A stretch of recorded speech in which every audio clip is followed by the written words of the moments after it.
Hi, my name is Vincent Debani from South Africa. As you can see, the flag behind me. I'm going to read The Devil's Finest Trick, which I wrote for the Critical Theory Antidote.org page. They asked me to write something because I know a few of the members and they wanted a perspective of what the role of a critical race theory is in developing the conditions that led to the riots, massive riots in South Africa in July 2021. So if you want to find out what they do, you can go to their webpage, cta.org.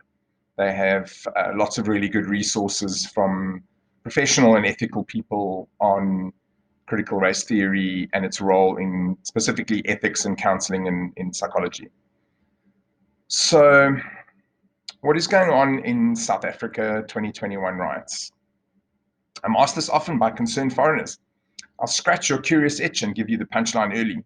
The answer is rampant, destabilizing, crippling, xenophobic, violent looting is the result of decades of race essentialist and socialist policies, essentially critical race theory, implemented without concern to its impact on the expendable poor by the seemingly untouchable African National Congress, the once hallowed birthchild of elite Western socialists of the Cold War era. South Africa is effectively a CRT state. So, can you go back to your makalate in the latest season of woke propaganda on Netflix? Sure, but when the riots erupt near you, you will wish you paid more attention to when we sounded the alarm. Who am I? I want to avert your default urge to categorize this piece as just one white guy's opinion and dismiss me. I need to give you the facts about myself first, relevant to this topic, that you probably couldn't imagine. I was born to a refugee of post-World War II Italy who came here because his village had no food, no water, no power. He was a bricklayer and helped build many of the schools here in South Africa still standing today. I grew up in severe poverty, having to shoot pigeons for dinner at one stage of my childhood and stealing food in my teens, abandoned at the age of 15. I know a little of the hunger and fear and insecurity the looters are feeling right now. A desperate person will not let danger, law, or social judgment stop him. Later in life, I was fortunate to start a small business and spend 21 years as what I now realize is a social justice employer, trying to do my bit for the newborn Rainbow Nation, which I was so proud to be a part of. I am a child of Mandela's dream, and I passionately marched for his release in my youth as a very young teenager, much to the disgust of many of my friends. I value a touch of anarchy, a little feminist equality goals, reasonable aims to achieve equity of outcome, and liberal ideas around gender, sexuality, democracy. I am male, middle-aged, and mostly masculine, although I embrace the perceptions of masculinity which are lately advocated for in male psychology. I am also an adult student in third year counseling psychology in a college in Johannesburg, South Africa. I was forced to close my business permanently during 2019 COVID-19 lockdowns. As I write this, which was July in 2021, military helicopters were coming over my house daily. Our food shelves are empty, petrol is scarce, power across the nation is intermittent, often off for days. Water is off in some areas. Yes, actually, taps can run dry. People in the West don't always realize that. We are warned not to travel around Johannesburg, which is supposedly a world-class city, which is a laughable idea when you consider the murder rate and the collapsing infrastructure that we have. My friends who are Malawian, Nigerian, Congolese, European, Asian, and Indian are terrified of murderous xenophobia, which we know is always under the surface. Food production farms, 200 malls, dairy plants, 32 plus schools, 100 plus cell phone towers, medical warehouses, and more have been looted and or burned down. I wrote that at the time. Since then, quite a lot more we found out was damaged. Chicken farms were looted. Apparently, one farm lost, or 10 farms lost a total of 1 million broiler breeders, which take up to 2 years to incubate or to grow up to breeding stage. So that's millions of the next generation of chickens in a relatively protein poor area of the world, South Africa. I know a petrochemical plant was destroyed. More malls were attacked in the days since I wrote this. So there's been just massive scale damage. Twitter is awash with calls for genocide of the Indian community in Phoenix, Durban. Since then, I've added a detail, chants of one Indian, one bullet are used publicly, and you can look at the link here to get more detail about that that's happened since then. I'm glad it came out in public because it was happening on Twitter at the time, and I was worried that it would be one of those incidents of like what happened in Rwanda, where it was only after the fact that everyone was like, well, why did this person have a radio channel that could call for the genocide of their neighbors? Well, Twitter was providing the platform for calls for revenge and genocide on the people of Phoenix, Durban, who are all Indian. To be clear, in case you don't know, you can look up the videos. Basically, residents' associations formed defense perimeters around their suburbs to stop looting and stop possibly murder of citizens. So mostly, as far as I know, across Gauteng and KwaZulu-Natal provinces, these were self-defense neighborhood watch groups. They were not what was called by many militias formed to supposedly kill black people. There's very little evidence of that. And if any of that happened, I'm pretty sure it'll be investigated and it'll be exposed. But in general, these groups were a mixed batch of black people, Indian people, colored people, white people. And there are videos on YouTube. I'll give you one you could look up if you want to. The Maponyana Mall in Soweto. If you look that up and go to the date of July 2021, Maponyana Mall, there's a young man who speaks very eloquently about defending our community because no one is coming to help us, quote, he says. And he also speaks about the need to act as citizens and not wait for the state because our state is completely dysfunctional. So I'll carry on. We do risk turning into Rwanda or Somalia overnight. Remember this when you make comparisons to Portland riots USA or a few corrupt MPs in the UK.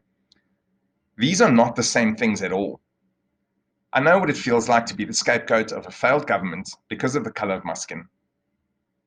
What does CRT have to do with South Africa 2021? CRT is a Marxist paradigm, locally dressed up as NDR, RET, and EWC. I'll explain those terms just now. These are all Soviet-era strategies adopted by the leadership of South Africa since 1994. A detailed African study is linked. You can go look at that. That's a lady who does a lot of research. She belongs to the Institute of Race Relations, and she documented a paper, a proper document, citing the research that they've been doing over the many years, which I'm going to refer to later as well.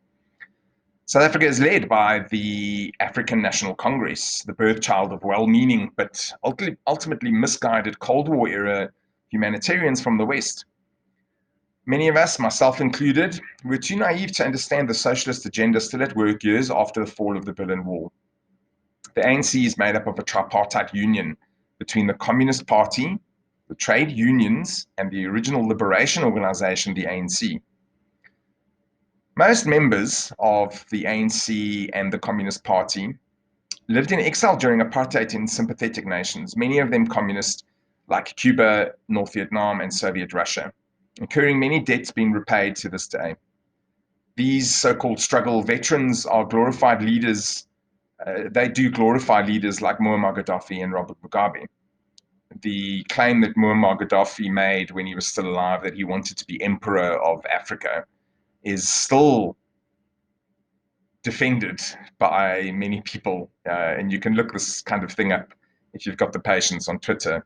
There's a lot of very strange African nationalists who believe in African exceptionalism and cling to people like Robert Mugabe and the gentleman who ran Zambia, who died recently. So during these riots, our president was in Zambia paying respects to, I've forgotten his name now, but that guy who was in charge of Zambia for 46 years or something like that. So that gives you an idea.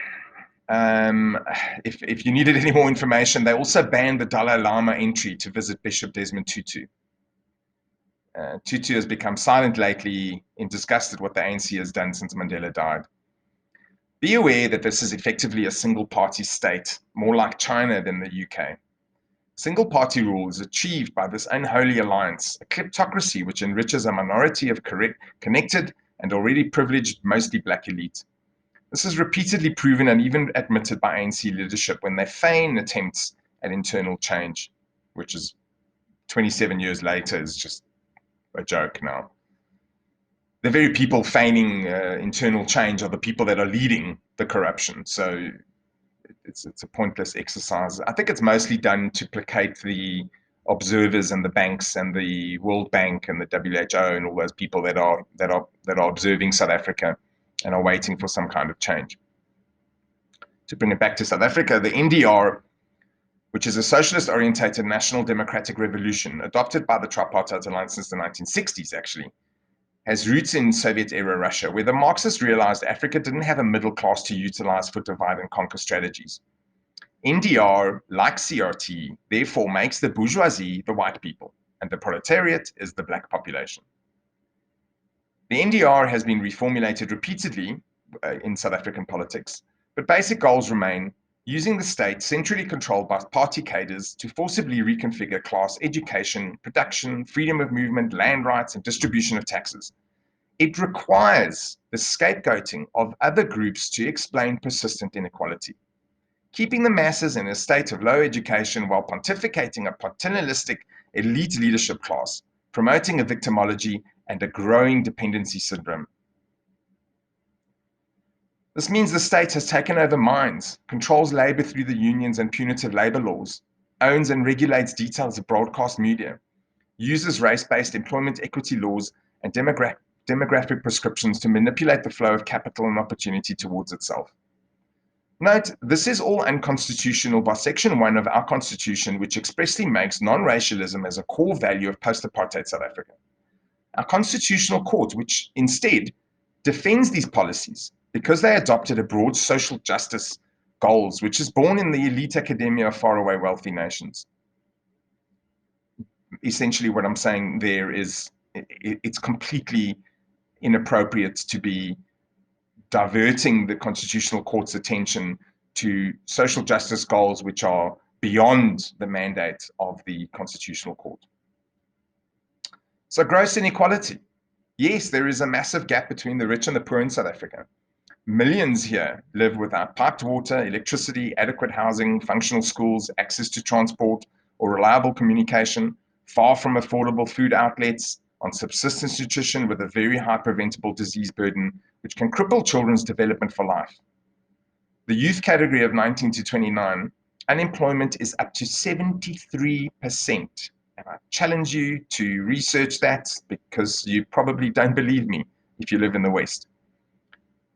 An entire category of youth, and you need to understand that the biggest sector of our population in South Africa and in most of Africa is the youth. And they have a population, an unemployment level of 73%. In certain areas, even before, it was actually higher. Yet they want to teach a decolonized but woke curriculum. Universities have a massive dropout rate because schools are inadequate, driving up student debt and failed expectations. There is a link there that you can go to if you doubt if you think I'm being dramatic. Universities have adopted CRT now blatantly, even though it's being challenged in the West. Unfortunately, what they say tends to happen is things happen in the West, and only the bad stuff ends up here. That's what a lot of people in the developing world say. We adopt all the bad stuff, and we never get around to adjusting and correcting for the good stuff.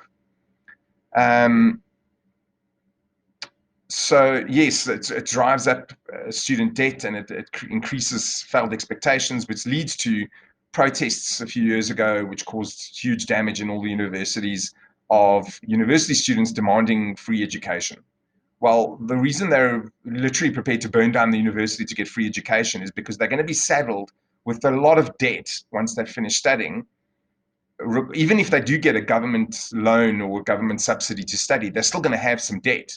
The point being, they won't have a job when they come out of those universities. And that's a common known factor, that people with degrees don't have jobs in this country, let alone low-skilled people, the kind of people that I was employing. I used to hire people that had no skills. It was very much a policy of my own. I used to hire people with no skills and skill them up. And a lot of them went on to do bigger and better things. I have some incredible stories which I shared on the Benjamin Boyce video, which obviously I encourage you to go watch. That was a more personal interview with Benjamin Boyce. So we have 3.8 million AIDS orphans at any given time. Many are abused in homes where up to 12 other children, they become the slaves of the household, often forced to walk kilometers twice per day for the household's water needs, collected from nearby muddy riverbeds, all before and after school. Rape and assault en route is common. If you doubt me, watch The Lost Girls of South Africa on YouTube to get a better idea of the conditions these so-called looters live in. Although in this recent crisis, many looters pulled up in new SUVs and even luxury German cars. See Sky News report at the time, which I linked, which they just videoed these people driving up in expensive cars and loading the cars up in broad daylight at their leisure, while if you look carefully, in between them are the real poor people, the people that are actually suffering, who you can see are in rags and are starving. It's a very bizarre, there's so many of these clips on YouTube and the news channels. It's a very bizarre scene, which to me just indicates the failure of these policies and the betrayal of Mandela's Rainbow Nation. So what should be obvious by now is that after 27 years of socialist policies, the top 10% of black cadres, which are the party loyalists and their families, have become obscenely rich, having obtained 32% of the national income by 2015, 3 times more than the whites, and at least 1 trillion rand was transferred through black empowerment deals. Remember that 10% of the black population is 10 times more people than the white population. Can you see why inequality has actually increased in South Africa since 1994? This is a common figure, but you can go to Demographics of South Africa, Wikipedia. This is probably a low estimate, as corruption is still being uncovered after 3 years of hearings into state capture under former President Jacob Zuma. These hearings are called the Zondo Commission. They are still going on now, and there's going to be more drama regarding Jacob Zuma because he's in prison as we speak, and he's refusing in prison to cooperate with the Zondo Commission, even though he's already in prison. If anything, he's now been enabled by the rioting and looting because he can see that the country is essentially unstable. And this man will do whatever it takes to enrich his family, to get out of jail, to get away with everything he's done. He pleads ignorance, he pretends humility. Even our local liberal democracy, liberal Democrat politician Helen Zille wrote a favorable letter defending his character, not defending his actions, but defending his character. And to a certain extent, I think Jacob Zuma was a scapegoat, and he was lined up by the people who really control the ANC, who are not Zulu. Jacob Zuma is Zulu. I think he was lined up all along to be the scapegoat. So there is a lot of truth to the calls which may have led to this, that they wanted an uprising, they wanted a defense of the Zulu nation, etc. So there's a lot of relevance to that. But ultimately, none of this would be happening if destructive policies like I'm explaining in this article had not been adopted. You would have a relatively successful South Africa. You would have the success that we had under Mandela and Mbeki. There was an opportunity in those years to build on that success, all the goodwill that came from 1994 and 1995. It was squandered. It was actually converted into capital for the kleptocracy, essentially, and spent on trips overseas and German sports cars and all sorts of other things.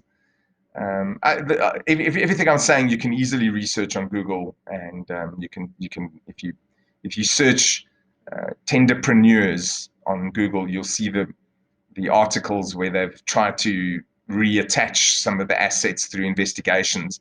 I would say even the investigations are a facade of justice. There's no real justice happening, and some scapegoats who maybe have offended people in the ANC will be put in jail. But as far as I know, the few people that have been caught aren't even in jail. They've had some assets repossessed. They've probably got other assets hidden somewhere else. So the whole thing is a facade and a bit of a joke. To give you an idea, deals from years ago have been exposed in the Zondo Commission, going from 4 million rand jumping to 200 million rand for a single project. During lockdown 2020, corruption deals began before the president even announced the lockdown. Our health minister stepped down recently due to massive corruption, which benefited his immediate family. While people were dying of COVID-19, understand that we have 60 million people in South Africa supported by 8 million taxpayers, reducing each year. I'm going to add a detail here that those figures can be debated, but I've given you the upper range of what they say the taxpayers are. The figures I've heard for people who actually pay income tax from their earnings to the state is about 1.8 million people. So the 8 million people is all taxpayers, all active taxpayers. So that includes VAT and all sorts of other things. So effectively what you've got is you've got 8 million people that are economically active, supporting. The last figure we had was about 12 million people on social grants. The government's just announced they're going to introduce universal basic income as well, which is just mind-boggling if you know anything about modern monetary theory and that kind of thing. Anyway, that's beyond the scope of what we're talking about right here, but you can look that up and get opinions. Even the most liberal ideas on universal income and basic minimum wage and that kind of thing, you cannot apply it in a country that has 8 million, what's that, just barely over 13% of the active population of a nation.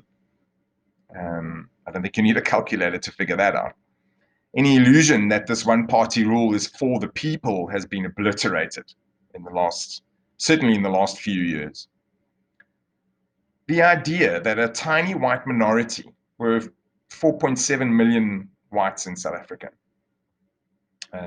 8%, mostly middle class, still holds the levers of production 27 years after liberation, requires a level of denial only the ideologically possessed can support.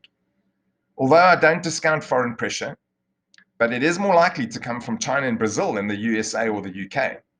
The exception being radical socialists in Europe, who I personally know about, that fund the hate-filled radical left personality cult called the Economic Freedom Front, or the EFF, and various NGOs who sow socialism in the impoverished areas. Realize that the EFF will probably be the kingmaker in the next elections because they will go into a coalition with the ANC, which will maintain the ANC's power and actually give the EFF decision-making power on policies, on the constitution, on law, and all sorts of other things. The leader of the EFF is a complete maniac. So, yeah, there's good things coming. good things. I mean, I'm laughing, but it's a tragedy, and the people at the bottom are the ones who are suffering. Images you see of poor townships next to clean developed suburbs do not indicate white-black division. Instead, they indicate massive metro population growth similar to other developing nations, fueled by the relative prosperity achieved in South Africa, which draws people from all over Africa. Images of tenderpreneurs, these are the beneficiaries of state contracts and race-based employment, their 8-bedroom glass mansions and brand new SUV Porsches overlooking mud huts do not make the media. I know some of them personally, having owned a business in the wealthy area of Johannesburg. These people holiday in Switzerland in mansions once a year. Importantly, in repeated surveys conducted by the Institute of Race Relations, a local liberal think tank which commissions research into race relations, which they have been doing, and they were a very active anti-apartheid organization. They've been around for, I think it's 100 years. And I think it's 120 years. Repeatedly found that a demographically represented sample of up to 58% of South Africans listed unemployment as their biggest concern. as opposed to 3% who said racism was a concern. This research was done between 2001, not every year, but repeatedly up until 2020. Yet we still have a state which blames racism for everything, even in 2021. International race opportunism. In 2020, the ANC state here, never one to miss a race opportunity, took up the mantle of BLM and the killing of George Floyd. Quoting activists in the USA, quote, "If you are silent on racism, you are actually perpetuating it." This is the CRT punchline. They called for a new struggle against racism in South Africa. This is 27 years after we elected Nelson Mandela peacefully. We are reinventing apartheid in 2021 in South Africa. It just completely boggles my mind. Can I just add, I've written about this in other things, but they're not as widely shared and popular as this piece.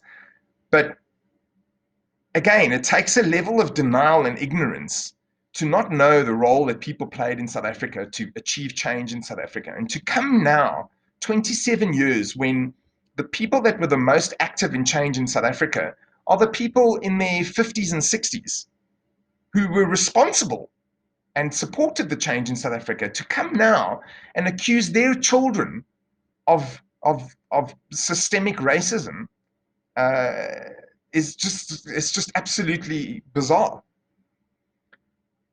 I must tell you that it's probably difficult to see and understand from the West, but internally, many South Africans accepted their position in society, and they were happy to move over and make room in corporate structures and in government for black opportunity. That was not a problem for, I'd say up until pretty recently.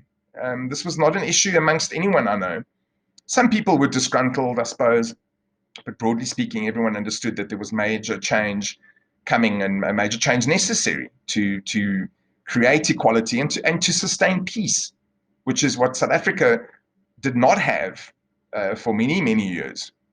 So you must understand that our behavior and our responses to these things are from a position of having witnessed death and conflict and riots and murders and almost a civil war. We are living in that era. It's not like in America where you're talking about, in many cases, things that were experienced by previous generations. Here, it's people that have experienced these things. And the surveys that I've read shows that, well, as I said here already, that 58% of South Africans in repeated studies over 20 years keep saying unemployment is the problem. And on my page, there's another article called Anchored to Future Failure, which is a little summary of research done into mental health, which also shows that the root cause of the epidemic of mental health in South Africa is, and suicide is, suicide's a huge problem in South Africa. Rape, gender-based violence, murder, they are huge problems in South Africa. And underlying all this research, they will always say unemployment is the biggest driver. So you can have lots of other opinions of things beyond that. You can say, well, there's not enough support, there's not enough money for infrastructure, there's not enough nurses, there's not enough psychologists, there's not enough this, there's not enough that. But ultimately, if you don't have employment to fuel the system, nothing will work. So despite the NDR policy, which they've adopted and they've implemented for the last 27 years, which broadly mimics CRT, the ruling party has enriched itself to the detriment of the majority poor for 27 years. The jailing of Jacob Zuma for failing to attend corruption hearings is laughable when you consider the beneficiaries of state-level looting are still in government. The masses know this. It's offensive to the Zulu nation, who have benefited little from the NDR or state capture looting. The Zondo Commission inquiry into state capture corruption was broadcast live each day for the last 3 years on public television, all day. We all saw how pervasive and endemic the looting of state wealth has been. Yet we are expected to accept one old man being jailed as resolution. It insults every South African, no matter what the class and the race.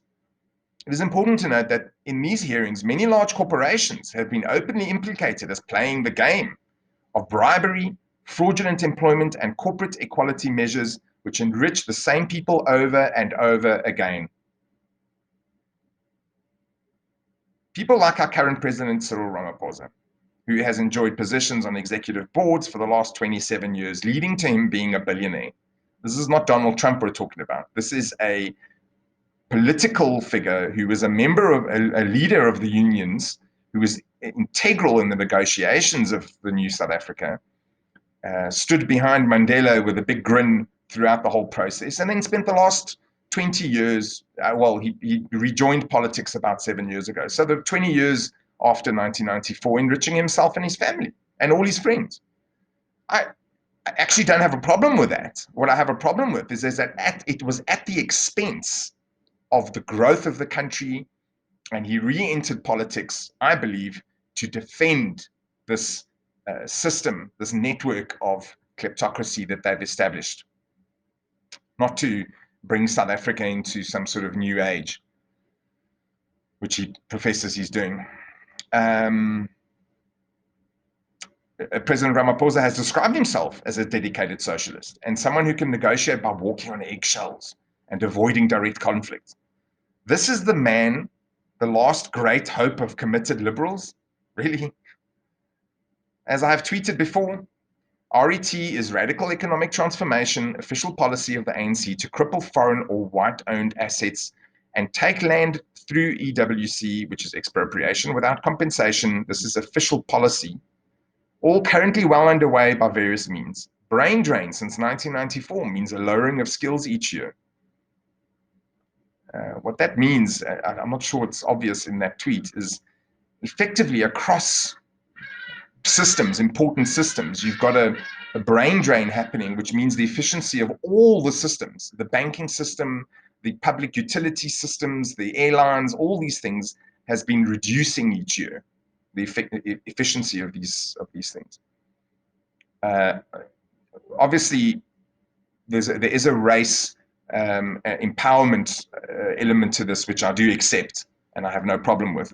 In fact, I've been very much part of the empowerment of Black people in my own company, in my own businesses. And I ran an aviation club which supported Black pilots as well. But I won't go into all that detail. I suppose it's way beyond the scope of this paper. But just to say that most people I know of are very happy to acknowledge, to support the meritocracy effectively. And there is merit. The point I'm making, I suppose, is there is merit in many, many, many people. And acknowledging their value and their abilities is a normal process of a developing nation, which should be allowed to proceed unfettered by the political ideology of the ruling class, who we're starting to see now effectively they don't have those skills. So what's happening is a lot of people are getting the degrees and they're going to Canada and Ireland and Australia. People of all colors, I must tell you. So policies do matter. CRT likewise requires revolution. RET in South Africa is that mechanism, brutally boosted by the conditions provided by COVID-19. State bailout funds openly excluded white or non-BEE, which is Black ownership businesses, leaving thousands of small and medium enterprises, the lifeline of the unskilled, to flounder, stagger, and bleed out after repeated hard lockdowns. This is still going on now. We've just come out of another hard lockdown in August 2021 in a nation that has a 73% unemployment. I mean, it just boggles the mind. But the state openly declared this an opportunity to address NDR and RET goals, because they've been struggling to achieve those goals, because it's a self-defeating policy. The more they apply it, the less result they have, so they apply it further. Those loans are already in arrears. These loans that were given in March last year, March and April and May last year, 2020, by funded by wealthy, ironically, many wealthy South Africans, some of them white, some of them black, but they were loans. And those loans had to be repaid as of January 2021, and we went into 2 lockdowns since then. So a lot of these loans are already in arrears, and some of those businesses have already closed down. So when I say state bailouts, they're actually not bailouts, they're loans, and they have conditions, and you cede the assets of your company to these loans. So a lot of these loans are already in arrears, and many businesses have closed or will cede assets to the state. Achieving redistribution of wealth. Does that sound familiar? EWC, the policy of forcibly taking land from whites or anyone the state doesn't like, is going ahead in Parliament as we speak. To give you some American flavor, Ibram X. Kendi, the race opportunist and milquetoast revolutionary, writes, we need, quote, a kind of political chemotherapy. This is his latte version of our RET. Race-based empowerment programs, action Kendi's idea, a Marxist strategy of, quote, a remedy to past discrimination is present discrimination. The only remedy to present discrimination is future discrimination. Unquote. I just can't understand. I'm not an academic intellectual, although I'm trying. I can't understand how people can read Ibram X. Kendi and accredit him with any level of deep insight. It boggles my mind. I am happy to read people like Foucault and Marcuse and even Marx, because they do employ a level of intellectual thought and broad spectrum ideas to come back to things that I don't agree with, sure, but at least I can see in an intellectual process there. I just can't see that with people like Ibram X. Kendi. So these quotes, this despite the celebrated Constitution of South Africa, which likely averted civil war in 1994. Taking land from title deed owners, meaning at some point they paid for the land, means the state owns the land. And I made a link there so you can go and look at what I'm talking about. Meaning the ANC owns the land, not the state. The ANC is the state in South Africa. This is a failed policy all over Africa, which requires more denial of the reality that the state already owns most of the land in South Africa, but has achieved nothing with it. And I'll put another link there for you to go and see what I mean. This is commonly known within its 27 years. Failed state-owned farms are a recurring tragedy in our news. Yes, comparisons to Zimbabwe are completely justified. Other policies in education, like the AFIRM policy protocols in gender ideologies, seeks to cripple the capitalist mechanisms by dismantling the nuclear family. This while children are failing maths en masse and drowning in pit toilets in South Africa. I'm afraid if you do research pit toilets, it's very unpleasant, but the point being you've got children who are, as I mentioned earlier, are hobbled by malaria or bilharzia or cholera even, who have to fetch water from riverbeds and then try and go to school, because very often that's the only good meal they're going to get is at the school, and the school doesn't have toilets, often because maybe they did have toilets at one stage and they're not maintained, so the toilets go into a state of can't be used, and they have to build pit toilets waiting for the states to come and help them and sort things out. Very often these toilets don't function because the public services infrastructure doesn't work, so the sewage system doesn't work. So they have to build pit toilets. It's out of necessity. But the problem is some of these little children come, they use the pit toilets, and they actually fall into the hole and drown, because these pit toilets are not in a building, they're out in the field, and they drown. Yeah, this happens way more often than you'd like. In education, this nation adopted the teachings of people like Paulo Freire. They slip in his school indoctrination theory, which teaches about intersectionality and whiteness as the major problems in society. I acknowledge that intersectionality and whiteness are terms that are used now, but the social indoctrination theory is what's behind it, and behind Paulo Freire's theories are the Marxist revolutionary strategies.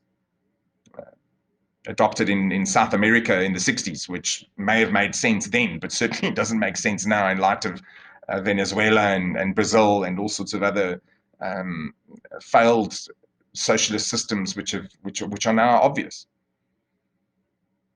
Recall the surveys of the last 20 years I mentioned earlier. The public want jobs, not psychobabble Marxism from a long-dead Marxist, South American revolutionary.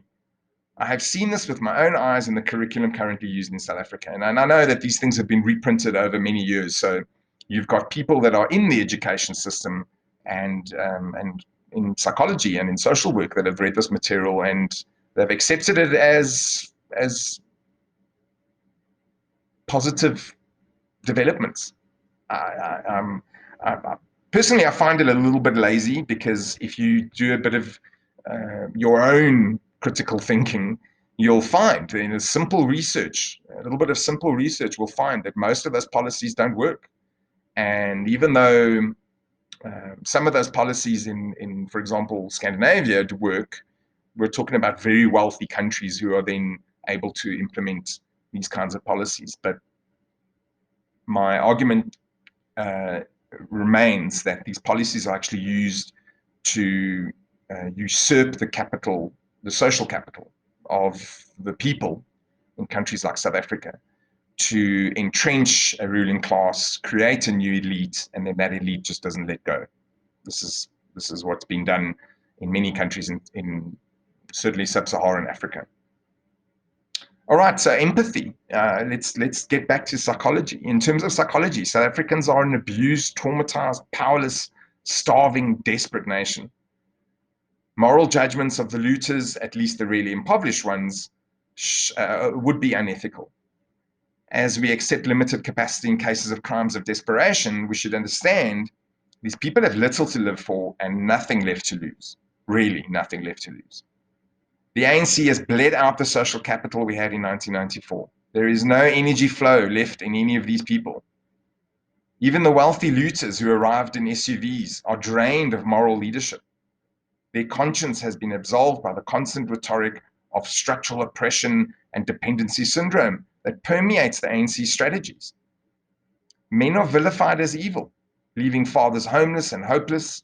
Young men face joblessness and powerlessness. This was foreseen by Mamphela Ramphele back in 1990. She's the wife of Steve Biko. This nation needs empathic leadership, not more CRT. The ANC's finest trick has been to convince the world that this is not a socialist kleptocracy hell-bent on enriching itself at the expense of the very people it professed to liberate. Thanks for watching or listening, and I'll add my papers and my research as and when I can on the WordPress page. And I look forward to some developments with other people regarding myself and my page and these ideas. Thank God there is a lot of awareness being raised as to how dangerous and how destructive this is. Quite frankly, I'm more concerned about the most vulnerable.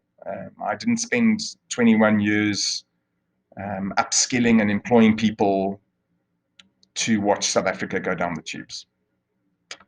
So thank you, and please, if you are interested, follow my page, WordPress, Psych Kitchen, or my Vincent Psych SA Twitter handle, and I'll update as we go along. Thank you. Bye.